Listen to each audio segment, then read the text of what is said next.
বন্দুকের নলের সামনে জীবন বাজি রেখে ১৬ বছরের ফ্যাসিস্ট শাসক বিদায় করা জাতির বীর সন্তানেরাই আত্মহননের পথ বেছে নিয়েছেন। রবিবার চক্ষুবিজ্ঞান ইনস্টিটিউটে চিকিৎসাধীন অবস্থায় বিষপান করেন ৪ জন। সোহরাওয়ার্দী হাসপাতালের বিছানায় থাকা তাদের মুখোমুখি হয়েছে নিউজ 24। জানান, বিভিন্ন সময় অন্যান্য রাজনৈতিক দলকে পাশে পেলেও পাননি যাদের নেতৃত্বে আন্দোলনে নেমেছিলেন তাদেরকে।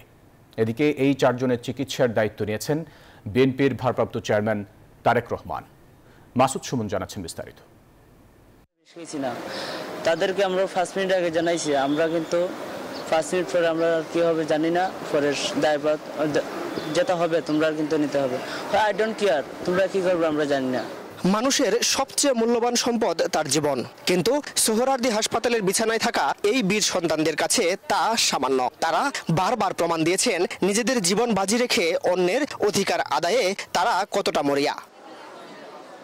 স্বৈরাচার শেখ হাসিনা বিরোধী আন্দোলনে কেউ এক চোখ, কেউ 2 চোখ হারিয়েছেন। তারপর কেটেছে 10 মাস। দীর্ঘ সময় পরে জাতির এই বীর সন্তানেরা রবিবার হাসপাতালেই বিষ পানে আত্মহত্যার পথ বেছে নেয়। দেশের স্বার্থে জীবন দিতে যাওয়া এই কিশোরদের কেন এই অভিমান?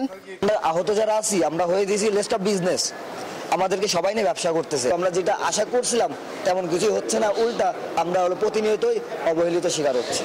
জাতীয় চক্ষুবিজ্ঞান ইনস্টিটিউটে চিকিৎসাধীন থাকা অবস্থায় বিষ খেয়ে আত্মহননের পথ বেছে নিয়েছেন এই 4 যোদ্ধা। পাহাড় সমান অভিযোগ বর্ণনা করার সময় হঠাৎ দেখা মেলে জাতীয় চক্ষুবিজ্ঞান ইনস্টিটিউটের পরিচালকের। তার মুখোমুখি নিউজ 24-এর ক্যামেরা। না, এই কথাটা সত্যি না। আমি আমার এই জায়গা থেকে এই ধরনের কথা বলার কোনো সুযোগই নাই।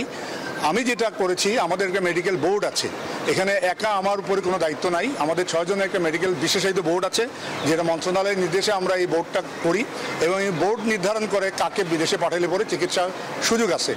অভিযোগ এখানেই শেষ নয়। উন্নত চিকিৎসার জন্য সিঙ্গাপুর গিয়েও মিলেছে সীমাহীন অবহেলা।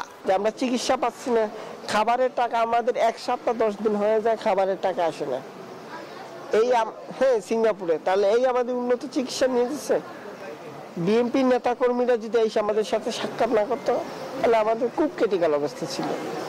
এছাড়াও যারা এখনো চক্ষু বিজ্ঞানের চিকিৎসা নিচ্ছেন তাদেরও পাহাড় সমান অভিযোগ জুলাই আন্দোলনে নেতৃত্ব দেয়াদের বিরুদ্ধে। বৈষম্য বিরোধী যারা ছিল এখন তো তারা এনসিপি নিয়ে ব্যস্ত। সার্জিস, নাহিদ এরা তো এনসিপি নিয়ে ব্যস্ত। হাসনাত তো একসময় তো তারাই ছিল, তারাই তো ডাক দিছিল। তারা এখন কোথায়? তারা এখন তাদের দল নিয়ে ব্যস্ত। বলেন, এত কিছুর পরেও দুপুর 12টা পর্যন্ত তাদের খোঁজ নেয়নি সেসব নেতারা। তবে বিএনপির ভারপ্রাপ্ত চেয়ারম্যানের উদ্যোগে প্রাণ সঞ্চার হয়েছে তাদের। মাসুদ সুমন, নিউজ 24, ঢাকা।